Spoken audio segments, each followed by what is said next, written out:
Most people on the edge colonies learned to ignore screaming during a sandstorm because out here, mercy usually got you killed. The wind hammered against the corrugated steel walls of Lucas Hale's garage hard enough to make the entire structure groan like an old cargo ship caught in rough water. Fine orange dust hissed through every crack in the building, coating the tool benches, the half-disassembled engine cores, even the stale coffee sitting beside his welding torch. Somewhere overhead, loose metal rattled beneath another pulse of electromagnetic thunder. Lucas wiped grease across his jaw with the back of his hand and glanced toward the storm shutters. The sky outside flickered a sickly violet every few seconds, electrical arcs crawling through the desert clouds like veins under skin. "Easy, girl," he muttered toward the rusted generator beside him as it coughed and vibrated beneath the pressure surge. "You die on me tonight. I'm setting you on fire myself." The generator answered with a tired metallic whine. Typical. Nothing on Karth Outpost ever worked right for long. Not the machines. Not the weather. Definitely not the people. Lucas slid a hydrospanner into place beneath an engine manifold when he heard it. A scraping sound. Faint. Uneven. Not machinery. Not wind. Something dragging across metal outside the garage. He froze. The storm continued roaring through the canyon settlement, but beneath it came the sound again. Scrape. Pause. Scrape. His hand moved automatically toward the old pulse revolver resting near the workbench. Years hauling military cargo through pirate sectors had taught him one useful lesson. If something approached your door during an ion storm, it usually meant trouble had already started somewhere else. Lucas killed the overhead lamp and stepped carefully toward the reinforced side entrance. The motion sensor beside the door flickered weakly through the dust haze. Whatever stood outside barely registered as human-sized. Another scrape echoed against the steel. Then silence. Lucas unlocked the door halfway and shoved it open against the screaming wind. Sand blasted across his face immediately, cold and sharp enough to sting his skin. The settlement beyond had vanished beneath the storm. Orange darkness swallowed everything except scattered neon signs glowing faintly through the dust like dying stars. At first he saw nothing. Then lightning flashed overhead. A transport crawler sat overturned 50 yards from the garage entrance, half buried beneath drifting sand. Black smoke curled from its damaged rear engine. Chains hung loose from the side compartment doors. Slave transport. Lucas felt his stomach tighten instantly. Another flash illuminated movement near the wreck. Someone crawled through the sand. Barely. A slender figure dragged herself forward one arm at a time, while broken restraint cables trailed behind her like dead serpents. Turquoise skin shimmered beneath the stormlight. Alien. Female. Young. Lucas swore under his breath. Damn it. She collapsed before reaching the garage, her body curling instinctively against the wind. For a long moment, he simply stood there gripping the doorway while the storm howled around him. Could still walk away, he thought. Call settlement security anonymously. Let the cartel reclaim their property. Stay alive. Smart choice. Safe choice. Then another burst of lightning illuminated the marks running across her shoulders. Burn scars from restraint rods, fresh enough to glow faintly beneath her skin. Lucas exhaled slowly through his nose. Yeah, he muttered bitterly. I'm gonna regret this. He stepped into the storm. The sand crunched beneath his boots as he reached her. Up close, she looked even worse. Silver hair stuck to her face beneath layers of dust and static frost. Strange bioluminescent patterns flickered weakly beneath her turquoise skin, dimming and brightening like failing circuitry. Her breathing came shallow and uneven. But when Lucas knelt beside her, her golden eyes snapped open instantly. Fear hit him harder than the storm wind. Not panic, not confusion, recognition. She looked at him the same way people looked at predators right before they attacked. Lucas held both hands where she could see them. Easy, he said quietly. I'm not with them. The girl stared at him through the swirling dust, trembling from exhaustion. Then her cracked lips parted slightly. Human, she whispered with raw hatred and terror tangled together. Somewhere behind them, far out in the storm, engines roared across the desert. The engine noise rolled across the desert like distant thunder, low and mechanical beneath the scream of the storm. Lucas heard at least 2 crawlers out there now, maybe 3, their heavy tires grinding through sand somewhere beyond the canyon walls. Slavers searching for lost cargo. He looked down at the alien girl curled against the wreckage, then back toward the orange haze swallowing the settlement lights. "Fantastic timing," he muttered. Her glowing eyes narrowed weakly at the sound of his voice. Even exhausted, she still watched him like he might put a knife in her back the second she stopped paying attention. Lucas had seen that look before. Refugees, war survivors, people who had learned trust usually came right before pain.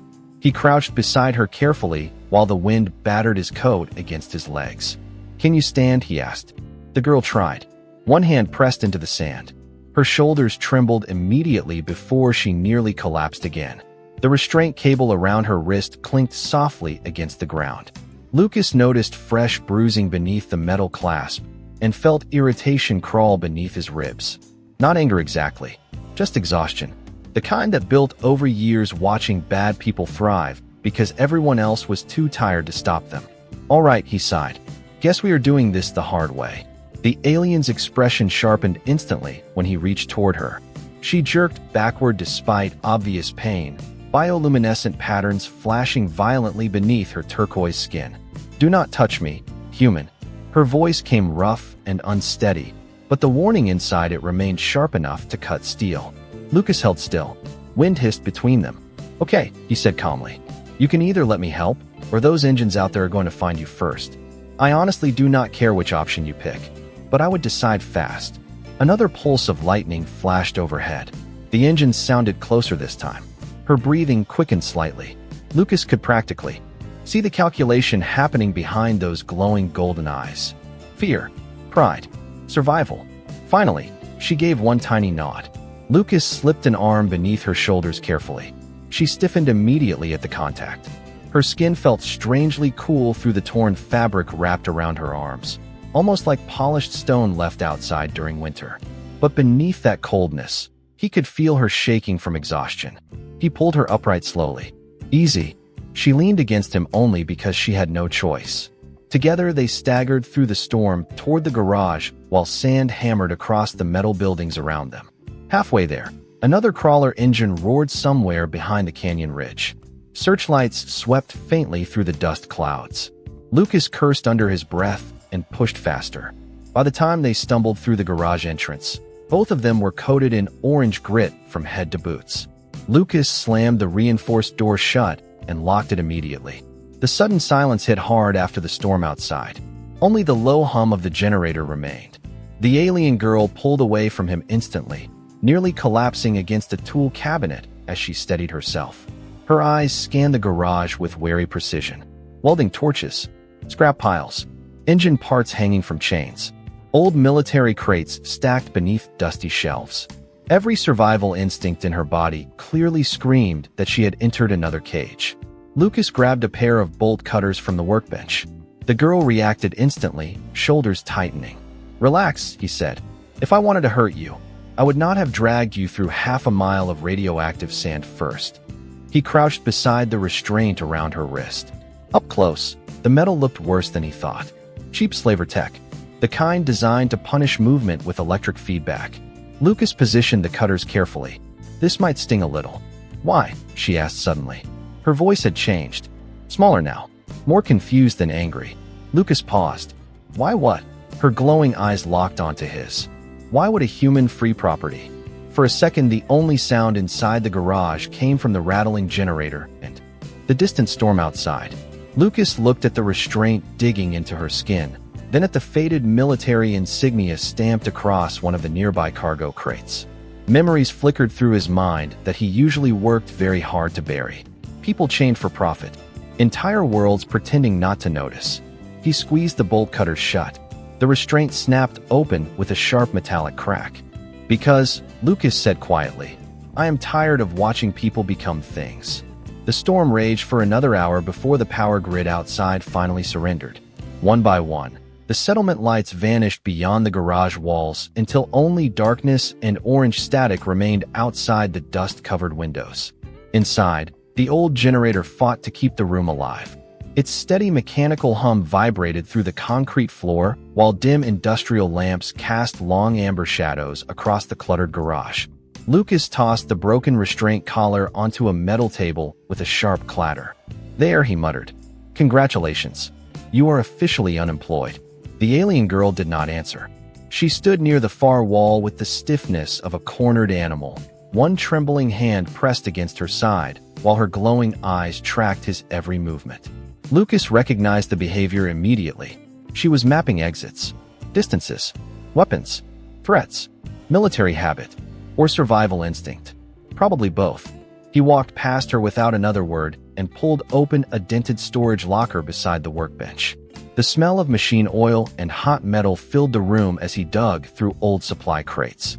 After a moment, he found what he wanted: a faded gray thermal blanket, a med kit, and 2 sealed water packs. He placed everything carefully on the nearby table before stepping back.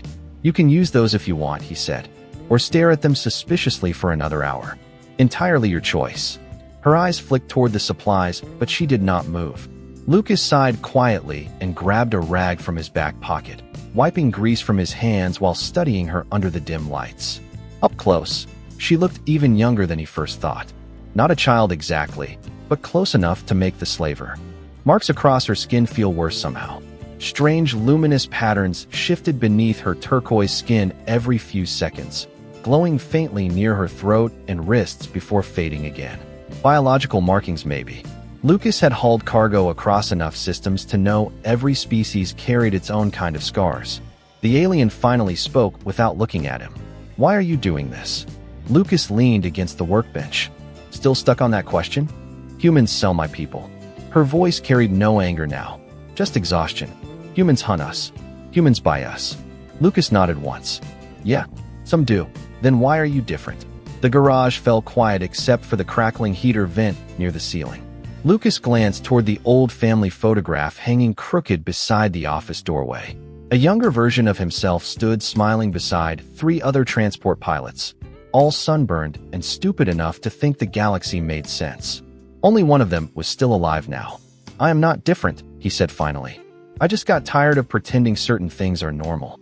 The alien studied him carefully after that, like she was searching for a trap hidden somewhere inside the sentence. Lucas understood the feeling.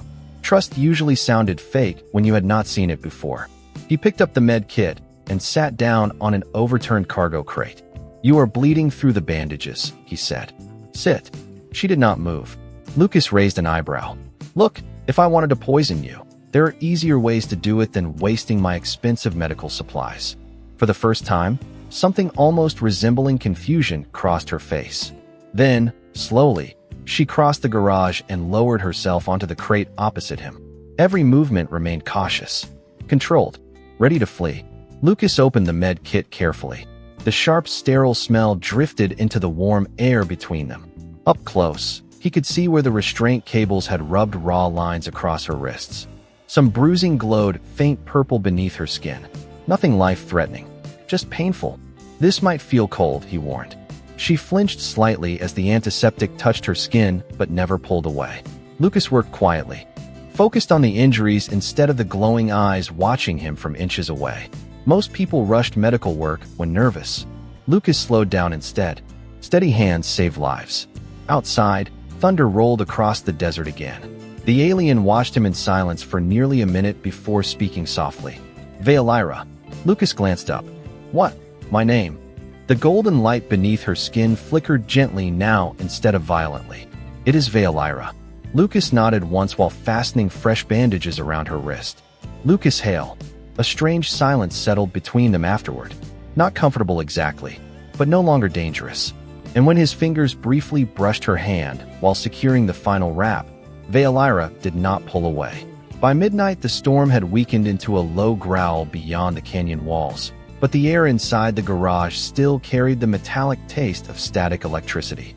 Dust drifted lazily through the warm yellow light hanging over Lucas Hale's workbench, while the ancient generator rumbled beneath the floor like some half-asleep machine beast refusing to die. Lucas sat in a battered chair near the repair bay with a datapad resting against his knee, pretending to study engine diagnostics while secretly watching the alien girl across the room. Veolira sat wrapped in the faded thermal blanket beside the heater vent, perfectly still except for the slow rise and fall of her breathing. She had not touched the food yet. The water pack sat unopened beside her boot. Every few minutes her glowing eyes wandered across the garage again. cataloging exits and dangers with the patience of someone who had survived by noticing small things. Lucas understood that kind of vigilance too well. "You know," he said finally without looking up from the datapad, "if the food was poisoned, I probably would not eat the same thing myself." Veolira's eyes shifted toward the half-finished sandwich sitting beside him. "Humans poison themselves all the time." Lucas snorted quietly. "Fair point." For the first time, the corner of her mouth moved slightly. Not quite a smile, more like surprise at her own response. The moment disappeared quickly, but Lucas noticed it anyway. Outside, a freight horn echoed faintly somewhere across the settlement. Night traffic returning after the storm. Lucas stood slowly and stretched the stiffness from his shoulders. "There is a washroom through that door," he said, pointing toward the back hallway beside the storage racks. "Hot water works when the pipes feel generous." Veolira glanced toward the hallway, but did not move. Lucas shrugged. "Or continue smelling like radioactive sand." "Again, entirely your decision." He crossed the garage and disappeared into the small upstairs loft overlooking the repair floor. A minute later, the sound of cabinet doors opening drifted faintly through the room. Veolira remained motionless for several seconds after he vanished. Then slowly, cautiously, she stood.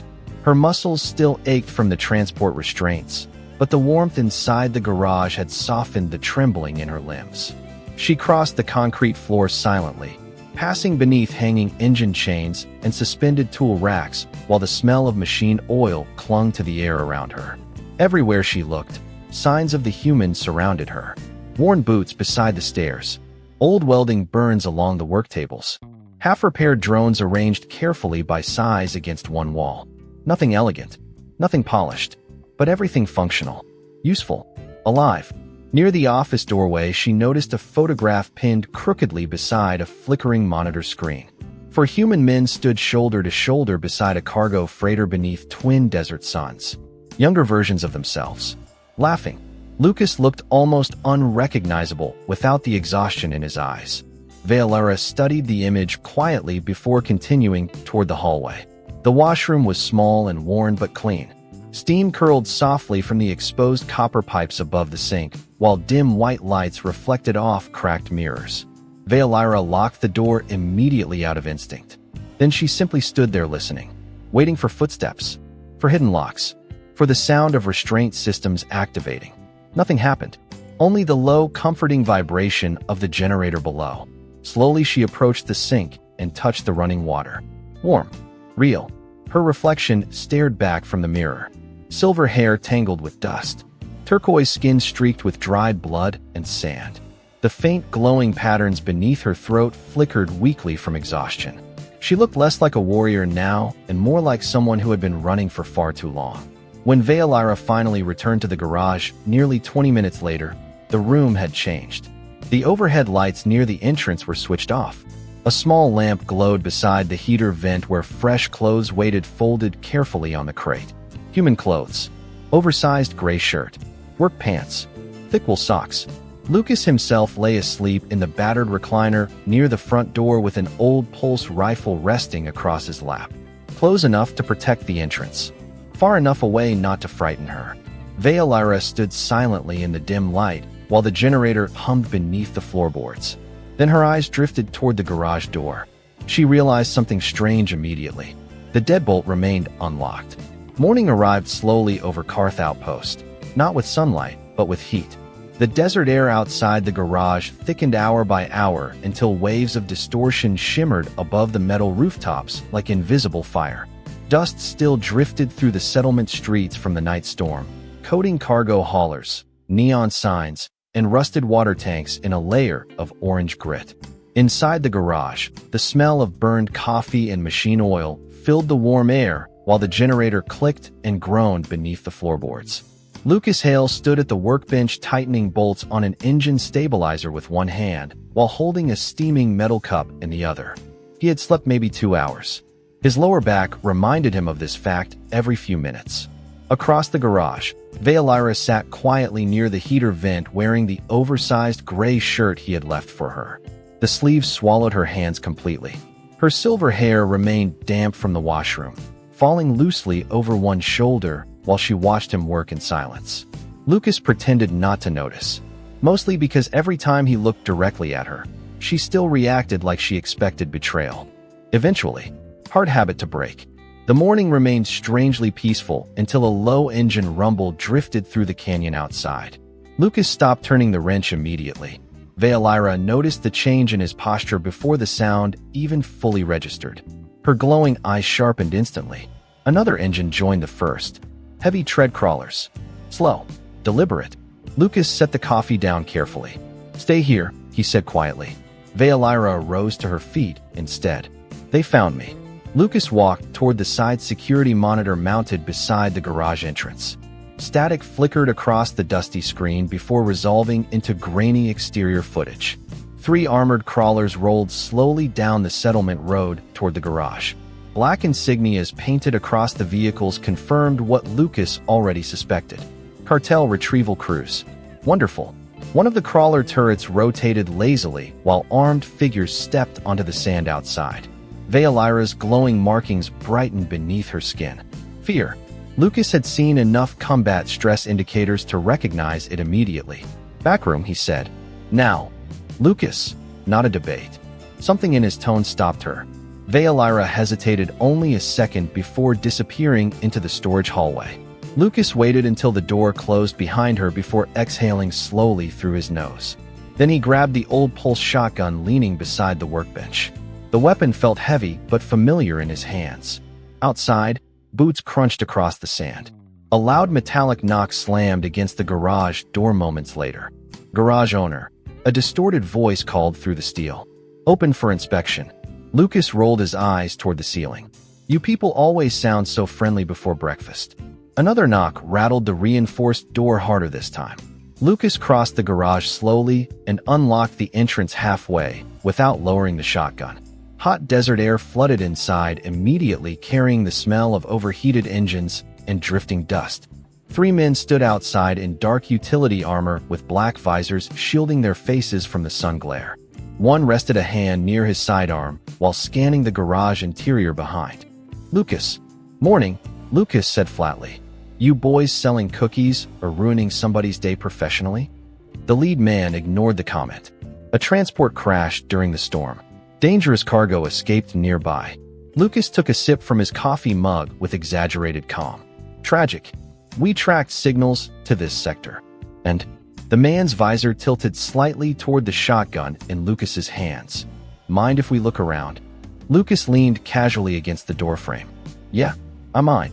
Silence stretched between them while heat shimmered across the settlement road outside. Somewhere nearby, an old refrigeration unit buzzed weakly beneath the growing temperature. The second man glanced past Lucas again. "Witnesses reported seeing movement near your property during the storm." Lucas nodded thoughtfully. "Probably coyotes."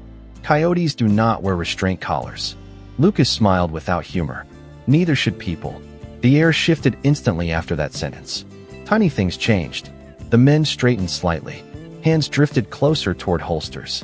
Behind the garage walls, Lucas could hear the generator humming steadily beneath the floor, while somewhere deeper inside the building, absolute silence told him Veolyra had heard every word. The lead slaver lowered his voice. "Listen carefully, mechanic. That girl belongs to powerful people." Lucas tightened his grip on the shotgun just enough for the metal frame to creak softly. Then he opened the garage door wider and stepped fully into the sunlight. "Funny thing," he said quietly. "You boys are standing on private property." For 3 long seconds, nobody moved. Heat shimmered above the settlement road, while the crawler engines idled with a deep mechanical growl behind the slavers. Fine orange dust drifted through the air between Lucas Hale and the armed men standing outside his garage. The pulse shotgun rested steady against his shoulder, not raised exactly, but close enough to make the message clear. The lead slaver finally gave a slow smile beneath his visor. "You really want trouble over cargo?" Lucas took another calm sip of coffee. "You keep calling her cargo. That is probably why this conversation feels hostile." One of the men behind the leader shifted impatiently and glanced toward the open garage. Lucas caught the movement instantly. So did the shotgun. "Careful," Lucas said quietly. "I'm already having a bad morning." The tension hanging over the settlement street thickened like static before a lightning strike.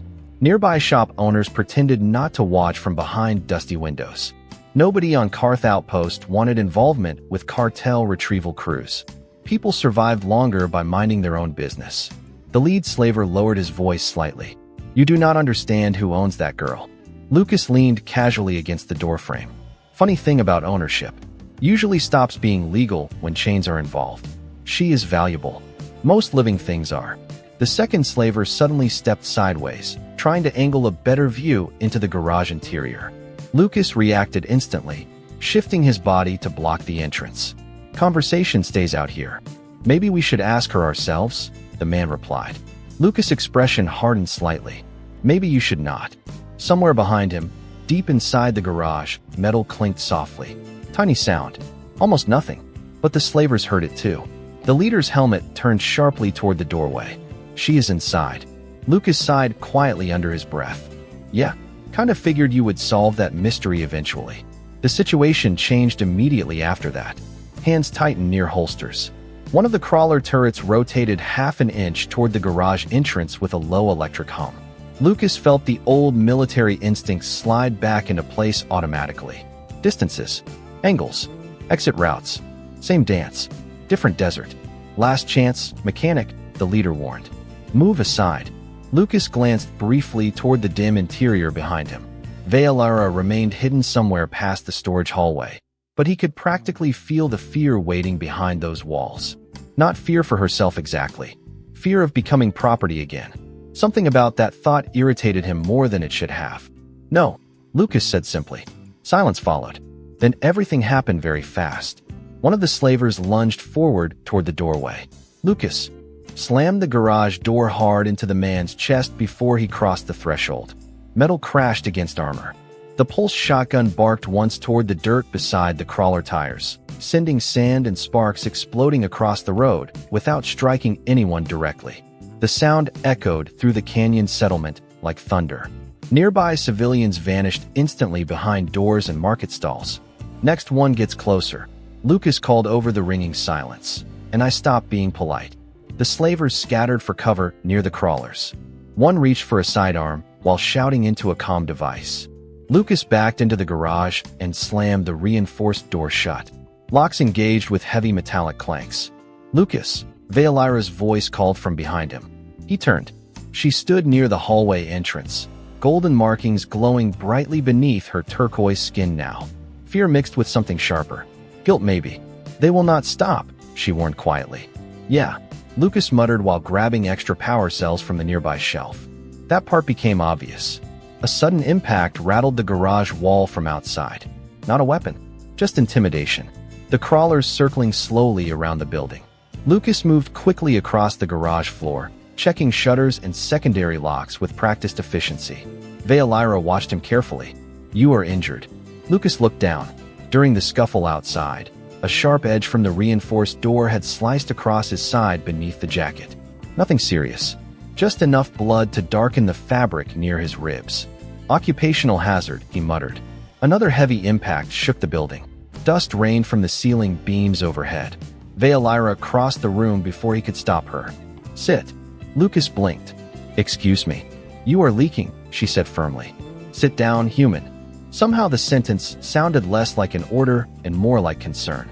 Lucas stared at her for one confused second before lowering himself onto the crate beside the workbench. Veolara knelt carefully in front of him while the garage trembled beneath another distant hit outside. Her cool fingers pressed gently against the torn fabric near his ribs. The glowing patterns beneath her skin brightened instantly at the contact. Lucas inhaled sharply. Strange warmth spread beneath her hand. Not heat exactly. Something softer. Almost electrical. Veolara froze suddenly, golden eyes widening as though she had touched fire itself. Your blood, she whispered quietly. It feels, she struggled for the word. Lucas managed a tired grin despite everything happening outside. Let me guess. Human biology is weird. For the first time since he found her in the storm, Veolara almost smiled back. The cartel crews finally pulled back after sunset. Not far, just beyond rifle range. Lucas could still see the crawler headlights sitting motionless on the distant ridge outside the settlement, like patient predators waiting for darkness to do their work. Inside the garage, the air felt heavy with heat and machine smoke. The reinforced doors remained sealed while the old generator hummed steadily beneath the concrete floor, vibrating through shelves stacked with engine parts and dusty military crates. Lucas sat shirtless near the workbench while fresh bandages wrapped around his ribs beneath the amber light overhead. The shallow cut along his side had stopped bleeding an hour ago, but the dull ache remained every time he moved wrong. Across from him, Veolyra adjusted the medkit supplies with slow, careful movements. Her glowing markings had dimmed again beneath her turquoise skin, though faint traces of gold still pulsed softly near her wrists whenever she looked toward him. Neither of them spoke for a while. The silence inside the garage no longer felt sharp or dangerous, just tired. Outside, wind moved softly through the settlement alleys carrying distant engine noise and the occasional metallic creak from cooling cargo rigs. Lucas leaned back against the tool cabinet and exhaled slowly. "You know," he muttered, "I had a very peaceful life before you crashed into it." Veolyra glanced toward him while sealing the medical supplies. "You pointed a shotgun at armed men for me." "Yeah." Lucas stared at the ceiling fan turning lazily overhead. "That part definitely lowered my retirement chances." To his surprise, Veolyra let out a soft sound almost resembling laughter. Quiet, brief, but real enough to change something in the room. Lucas blinked once. "There it is." She tilted her head slightly. "What? Proof you are capable of making normal sounds." Veolyra looked away immediately, though the faintest trace of amusement flickered beneath the golden light in her skin. "You speak strangely for a protector." "I am not a protector." Lucas grabbed the cooling coffee mug beside him and grimaced after tasting it. "I fix engines and make bad decisions." "You protected me." Lucas shrugged. "Temporary insanity." Another long silence settled between them while the generator rumbled steadily below. Veolyra finally lowered herself onto the crate opposite him, blanket wrapped loosely around her shoulders against the evening chill creeping through the garage walls. Up close, Lucas noticed the exhaustion in her posture again. Not physical this time. Older than that. The kind of fatigue people carried after surviving too much for too long. Her glowing eyes studied him carefully in the dim light. "Why do humans do this?" she asked quietly. "Do what?" "Protect strangers." The question hung in the warm air between them. Lucas rubbed tired fingers across his jaw before answering. "Most humans do not." Veolyra frowned slightly. "But you did." Lucas looked toward the sealed garage door where the crawler headlights still glowed faintly through the dust-covered windows. "The good ones just try harder," he said finally. Veolyra stared at him in silence after that. The strange bioluminescent patterns beneath her skin shifted softly like distant starlight beneath water. "Among my people," she said carefully, "strength determines worth. The strong survive. The weak are protected only if they provide value." Lucas snorted quietly. "Humans tried that too once." And he glanced toward the old photograph hanging beside the office doorway. For smiling transport pilots beneath twin desert suns. "Free dead now. Turns out strength alone builds pretty terrible civilizations."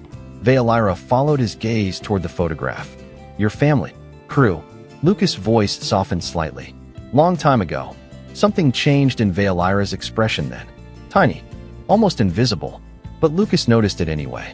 For the first time since arriving at the garage, she stopped looking at him like a dangerous species. Instead, she looked at him like a person carrying old damage she recognized. Outside, one of the distant crawlers restarted its engine with a low mechanical growl. Veolyra's shoulders tensed immediately. Lucas noticed and stood slowly despite the pain in his side. He crossed the garage without a word and checked the reinforced locks one more time before dimming the overhead lights near the entrance.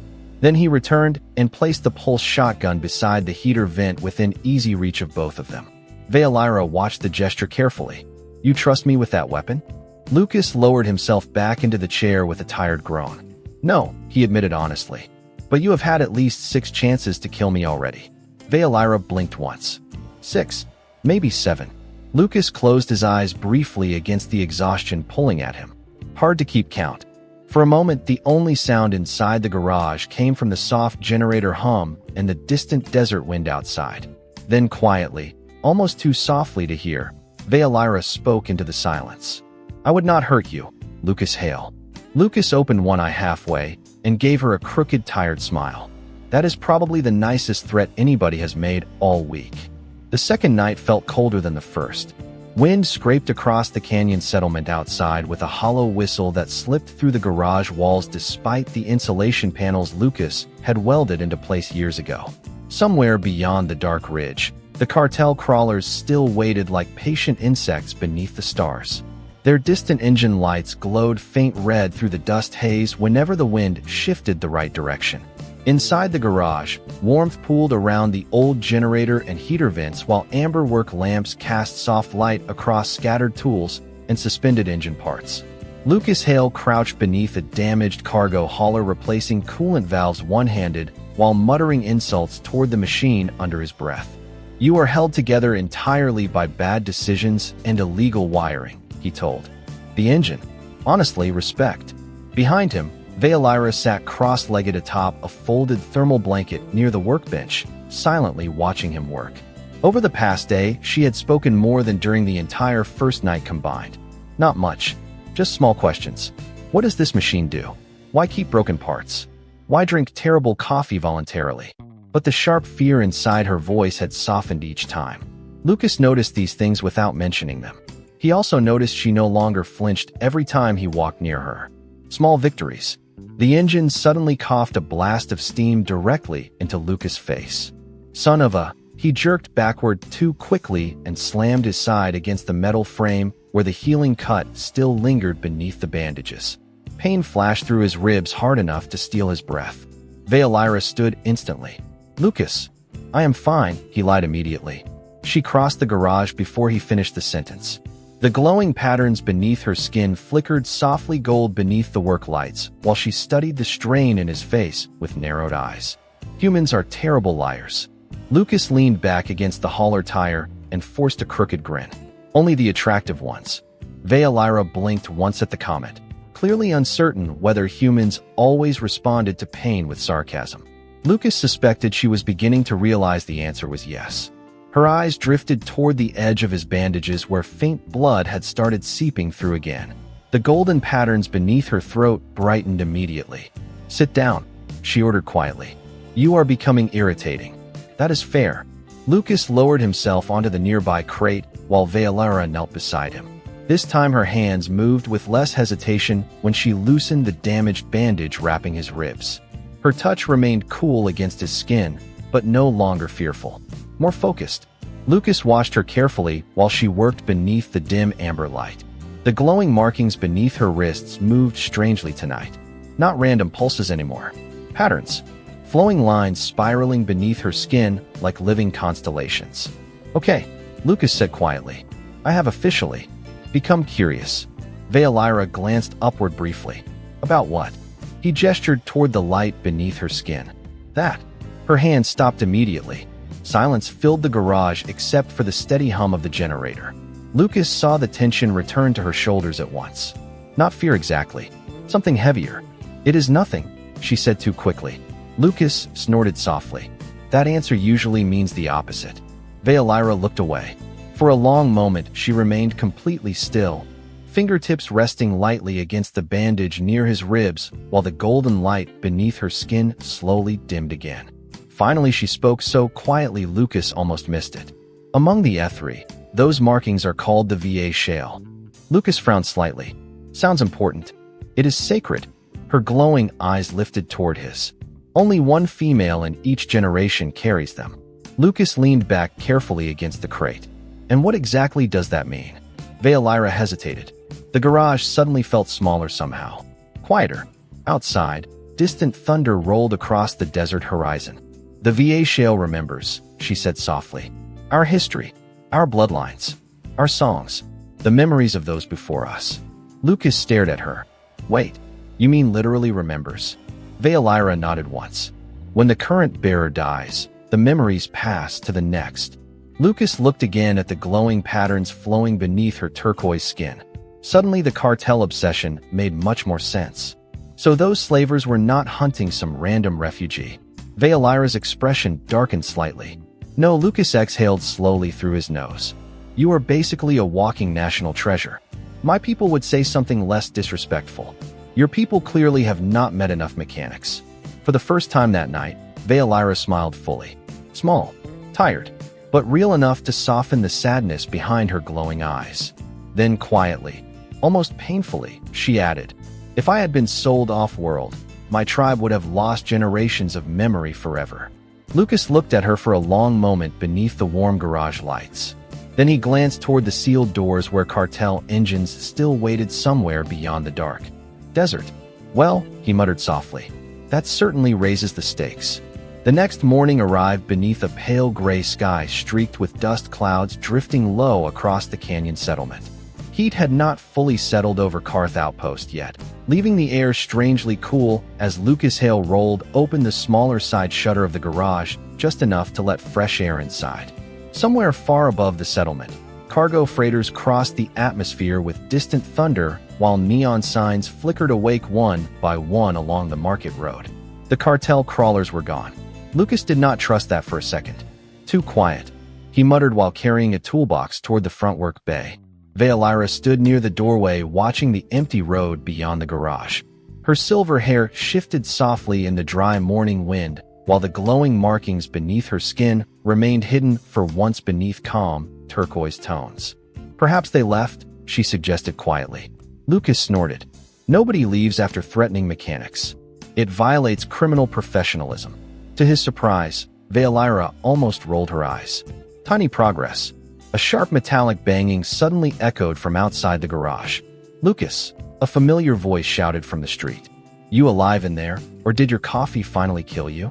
Lucas relaxed slightly. "That would be Nora." Veolyra frowned. "Friend.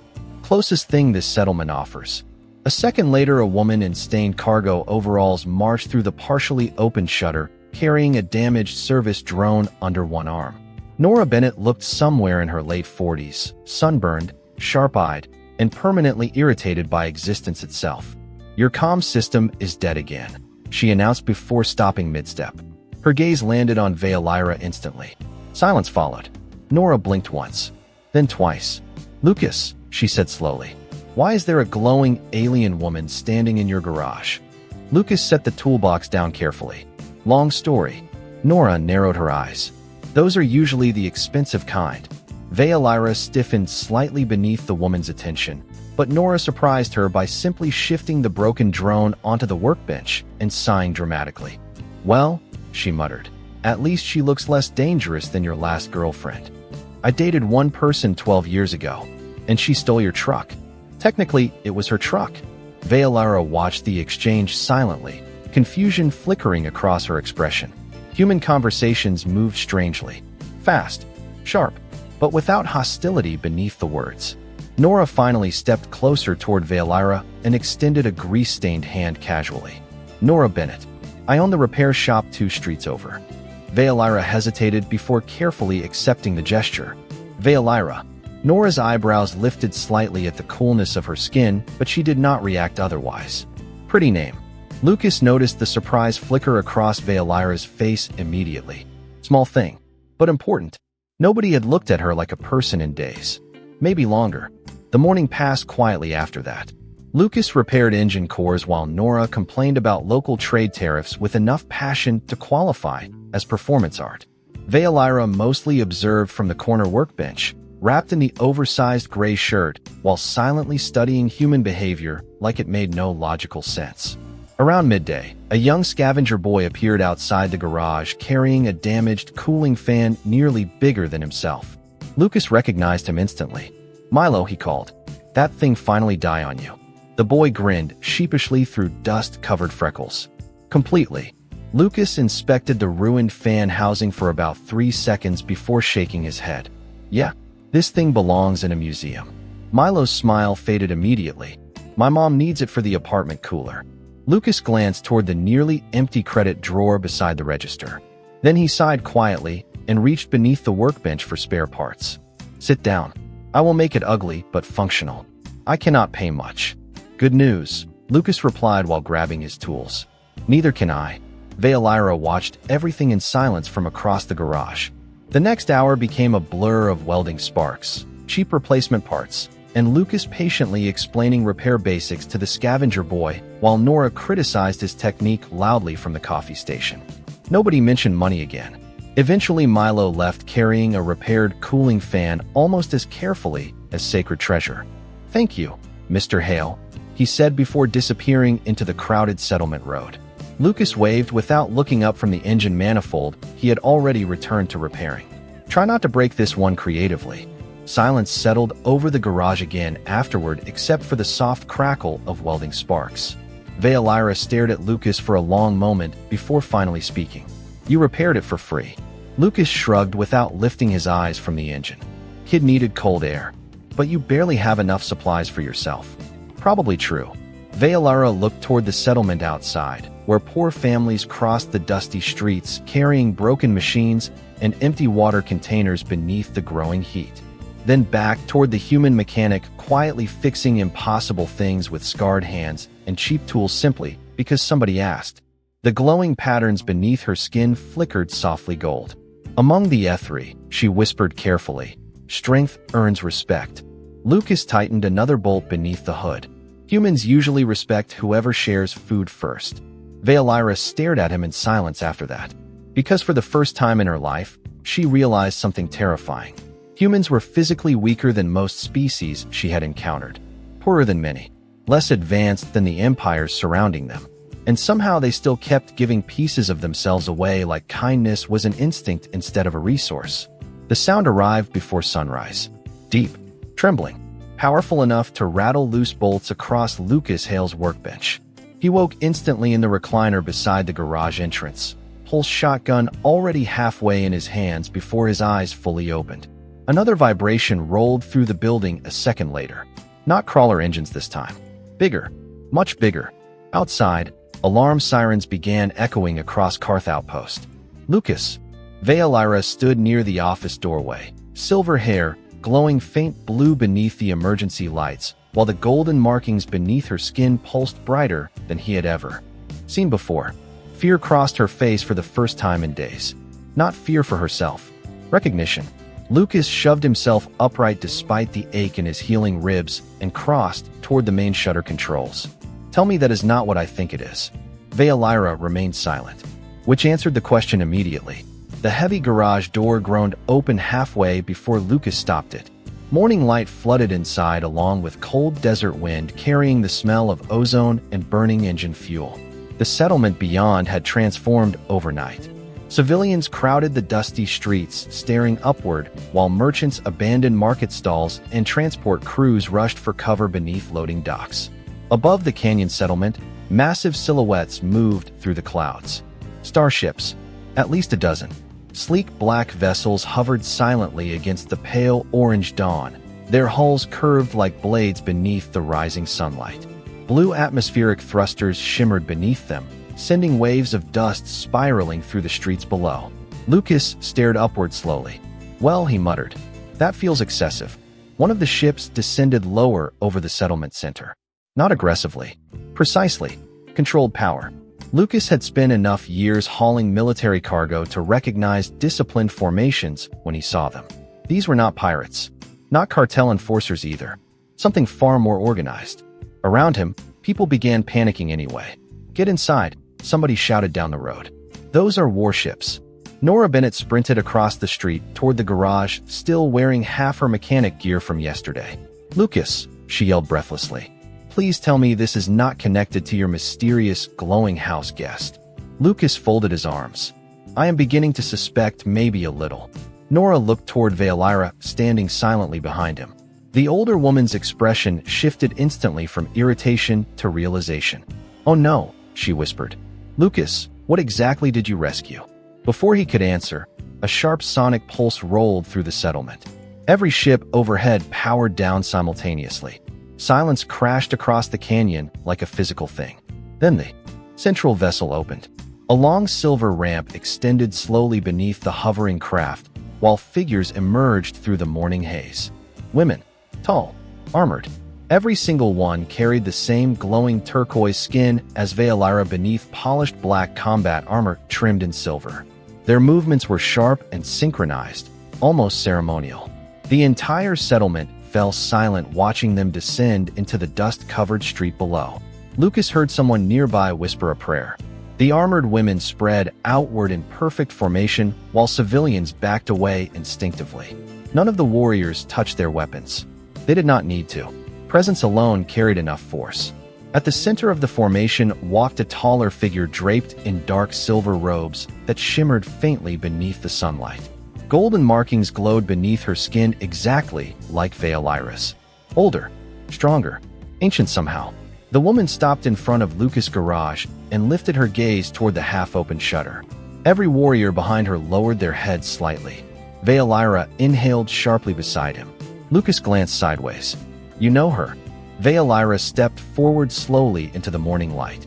The glowing patterns beneath her skin brightened immediately beneath the sight of the armored women waiting below. "She is Matriarch Selûne," Veilira whispered softly. "Leader of the Ethri." Lucas blinked once. "Of course she is." The older alien woman raised one hand toward Veilira in a graceful motion Lucas did not understand. Veilira responded instantly by stepping past him and descending into the street below. The moment her boots touched the sand, every armored warrior dropped to one knee simultaneously. Hundreds of metal plates shifted against the ground in perfect unison. The sound echoed through the canyon settlement like thunder. Civilians gasped openly around them. Lucas stared down from the garage entrance, completely speechless for perhaps the first time in his adult life. Veilira stood frozen at the center of the formation, while morning sunlight illuminated the glowing markings beneath her skin. The matriarch stepped closer slowly, relief and sorrow crossing her face all at once. Then her golden eyes lifted past Veilira toward Lucas, standing above them in the garage doorway. The silence that followed felt enormous. Lucas rubbed tired fingers across his jaw. "Yeah," he muttered quietly to himself. "That usually means trouble where I am from." The entire settlement held its breath. Dust swirled slowly through the canyon street beneath the hovering starships, while hundreds of armored Ethri warriors remained kneeling around Veilira in perfect silence. Their silver-black armor reflected the pale desert sunlight in sharp metallic flashes, making them look less like soldiers and more like statues carved from obsidian and fire. Lucas Hale stood in the garage doorway with one hand resting near the pulse shotgun hanging loosely at his side, although at this point he suspected the weapon ranked somewhere between decorative and suicidal. Beside him, Nora Bennett whispered under her breath, "Lucas, if you accidentally started an interstellar incident, I swear I am going to kill you personally." "Comforting," Lucas muttered. Below them, the matriarch stepped closer toward Veilira. The older woman's glowing golden markings moved beneath her turquoise skin like rivers of light, while the wind stirred the silver fabric hanging from her shoulders. Her expression carried relief, grief, and restrained fury all at once. Veilira lowered her head slightly. "Matriarch Selûne."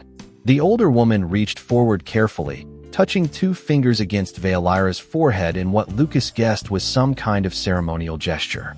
"The stars carried our fear for 6 cycles," Selûne said softly. "We believe the memory line lost." Her voice carried through the silent street effortlessly despite never rising above conversation level. Veilira swallowed hard before speaking. "The slavers attacked our escort vessel near the Karth routes. I was separated during the storm." One of the kneeling warriors visibly tightened her jaw at the mention of slavers. The air around the formation shifted subtly. "Not rage exactly. Promise." Selûne's gaze slowly lifted toward Lucas, standing above them in the garage entrance. Every warrior looked at him immediately after. Lucas resisted the sudden urge to step backward behind something durable. The matriarch climbed the garage steps slowly until she stood only a few feet away from him beneath the half-open shutter. Up close, the ancient intelligence inside her golden eyes felt unsettling, like being examined by someone who noticed every scar a person tried to hide. "You are the human mechanic," she said calmly. Lucas shrugged once. "Depends who is asking." Something almost resembling amusement touched the corner of Selûne's mouth before vanishing again. "You sheltered one sacred to our people." "Yeah, about that," Lucas replied carefully. Nobody mentioned she was apparently carrying the emotional hard drive of an entire civilization. Nora coughed suddenly beside him to hide what sounded suspiciously like laughter. Selûne studied Lucas silently for several seconds while the canyon wind carried dust between them. "Most beings," she said at last, would have sold her for unimaginable wealth. Lucas glanced toward Valyra, standing among her warriors below. The glowing patterns beneath her skin still shimmered softly in the sunlight. Most beings are idiots. Several nearby Ethri warriors exchanged confused looks at the response. Selûne remained perfectly still. Name your reward. Lucas blinked once. Excuse me. Credits. Territory. Technology. Protection. Whatever your people value. Her tone remained calm, almost formal. You preserve the future memory of the Ethri. Such a debt must be honored. Around them, civilians from Karth Outpost watched nervously from windows and rooftops while starships hovered silently overhead like waiting gods. Lucas looked from the matriarch to the armored warriors behind her, then toward Valyra herself. She had gone perfectly still, not because she expected payment, because she feared the answer. Lucas suddenly understood something important. Her entire species believed everything carried a price, even gratitude, especially gratitude. He rubbed tired fingers across his jaw before sighing quietly. That girl was chained inside a transport crawler during a sandstorm, he said. She was injured, terrified, and about 30 minutes away from dying alone in the desert. Selûne's glowing eyes narrowed slightly. Lucas continued before anyone interrupted him. I did not help her because I wanted something. Then why? One of the armored warriors demanded from below. Lucas looked genuinely confused by the question. Because somebody should have. Silence crashed across the settlement street again. Even the wind seemed quieter suddenly. Selûne studied him with an expression Lucas could not read anymore. Something old shifted behind her eyes. Something uncertain. Finally, she asked the question softly. So you ask no price at all? Lucas leaned casually against the garage doorway despite the dozens of elite warriors staring at him like he had broken reality somehow. Lady, he said tiredly. She is not a transaction. Nobody moved after that. Hundreds of armored women remained frozen in complete silence beneath the hovering warships while the desert wind carried dust through the canyon road between them. Then slowly, impossibly, Valyra's glowing eyes filled with something Lucas had never seen there before. Not fear, not suspicion, reverence. The silence lasted so long that Lucas Hale started wondering whether he had accidentally insulted an entire alien civilization without realizing it. The desert wind moved softly through Karth Outpost, carrying dust between the hovering warships and the crowded settlement streets below, while every eye remained fixed on the human mechanics standing in the garage doorway. Nobody spoke. Nobody moved. Even Nora Bennett had stopped muttering sarcastic comments for once in her life. Matriarch Selûne continued studying Lucas with an unreadable expression while the glowing golden patterns beneath her skin shifted slowly like sunlight beneath deep water. Around her, hundreds of armored Ethri warriors remained kneeling in perfect formation. Lucas cleared his throat awkwardly. Okay, he muttered under his breath. Usually when conversations get this quiet, somebody punches me. Valyra made a soft sound that might have been a laugh despite the tension hanging over the street. The matriarch finally turned toward her. You were correct, Selûne said quietly. Valyra lowered her gaze. I told you he expected nothing. One of the younger warriors near the front frowned visibly. No being risks themselves without purpose. Lucas rubbed tired fingers across his jaw again. I really hate to ruin your cultural assumptions, he replied. But sometimes people help because watching someone suffer feels wrong. Several warriors exchanged uncertain glances at that statement. Confusion moved visibly through the formation. To them, Lucas realized, kindness without advantage sounded almost irrational. Valyra stepped forward slowly into the center of the street, morning sunlight illuminating the glowing markings beneath her turquoise skin. Her voice carried clearly through the settlement when she spoke again. He fought the slavers alone. Lucas winced immediately. Fight feels like a generous description. Valyra ignored him. He gave me shelter, food, medical care. The golden patterns beneath her skin brightened softly. He stood against armed men while believing I was nothing more than a stranger. Every warrior watched Lucas differently after that. Less suspicion now, more uncertainty. Matriarch Selûne's expression softened almost imperceptibly. You preserved more than a life, Lucas Hale. She gestured slowly toward Valyra. The VA Shale carries the memory inheritance of our people. Through her survive our history, our dead, and the names of every mother before us. Lucas glanced sideways toward Veolira beneath the morning light. No pressure, huh? Veolira's mouth curved faintly despite herself. Saloon descended one step lower toward the settlement street and continued speaking, her voice carrying calm authority through the canyon. For generations, the galaxy has called humans dangerous. Murmurs rippled faintly among the watching civilians nearby. Your species expands rapidly, fights recklessly, survives impossible conditions. The matriarch's golden eyes lifted toward Lucas again. But no report prepared us for this. Lucas blinked once. For what exactly? Saloon studied him for a long moment before answering softly. For a species willing to protect weakness without demanding ownership. Something changed across the formation after those words. Slowly, one by one, the kneeling. Warriors placed closed fists against the center of their armor plates directly over their hearts. Metal clicked softly across the canyon street in perfect sequence. Lucas frowned. Is that good? Nora whispered beside him. Pretty sure you accidentally became a religious experience. Veolira climbed the garage steps until she stood beside Lucas once more. The glowing markings beneath her skin moved brighter now than ever before, flowing beneath her throat and wrists like living starlight. She looked toward him quietly before speaking in a softer voice meant only for him. Among the Ethri, that gesture is reserved for those who defend the memory line. Lucas glanced toward the hundreds of warriors below doing exactly that. Feels excessive for a mechanic with a coffee addiction. Veolira's glowing eyes held his steadily. You still do not understand what you gave me.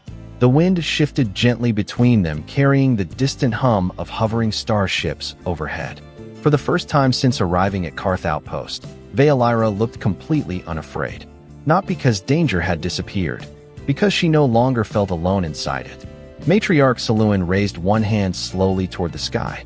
Instantly, the waiting warships responded, their blue engine lights brightening against the pale desert clouds. The slaver syndicate responsible will be hunted across every trade route under Ethri protection, Saloon declared calmly. No world that participated in this crime will remain beyond our sight. The warriors below answered with a unified strike of armored fists against their chests. The sound rolled across the canyon like distant thunder. Lucas watched the entire scene with tired disbelief while dust spiraled around the hovering ships overhead. Then quietly, mostly to himself, he muttered, I really should have stayed in bed that morning.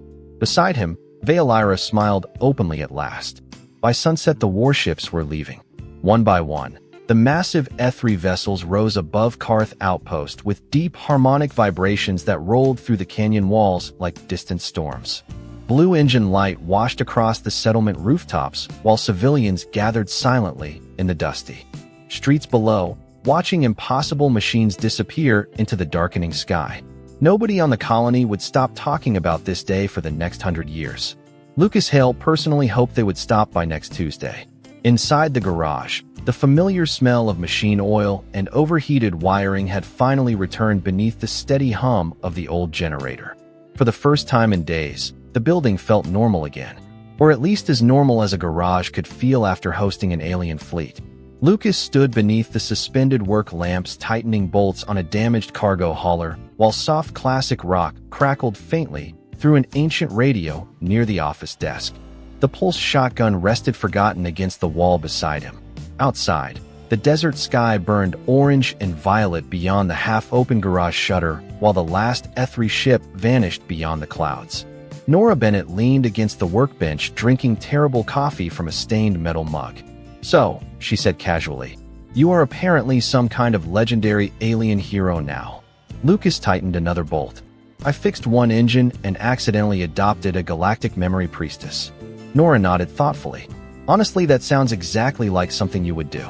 Lucas snorted quietly. Comforting. Nora's expression softened slightly as she glanced toward the back hallway. She leaving with them? Lucas hesitated before answering. Probably. The word sat heavier in his chest than expected. He disliked that immediately. Nora noticed anyway because she noticed everything. Careful, Hale, she warned softly. You are starting to sound emotionally invested. I survived military logistics for 8 years, Lucas replied dryly. Emotionally invested is not in my skill set. Nora opened her mouth to argue when footsteps echoed softly from the hallway behind them. Both humans turned. Veolyra stepped slowly back into the garage wearing the same oversized gray shirt Lucas had given her days earlier. Except now the glowing golden markings beneath her turquoise skin moved openly beneath the warm lights, flowing gently across her throat and wrists like living constellations. She looked healthier, stronger, but something uncertain still lingered in her glowing eyes. Nora immediately pointed toward Lucas with her coffee mug. "I am leaving before this becomes emotionally complicated." "Coward," Lucas muttered. "Correct," Nora answered proudly before disappearing through the side exit into the evening dust. Silence settled over the garage after she left. The old generator hummed steadily beneath the floor while sunset light spilled across scattered tools and engine parts around them. Lucas focused suspiciously hard on the cargo hauler engine in front of him.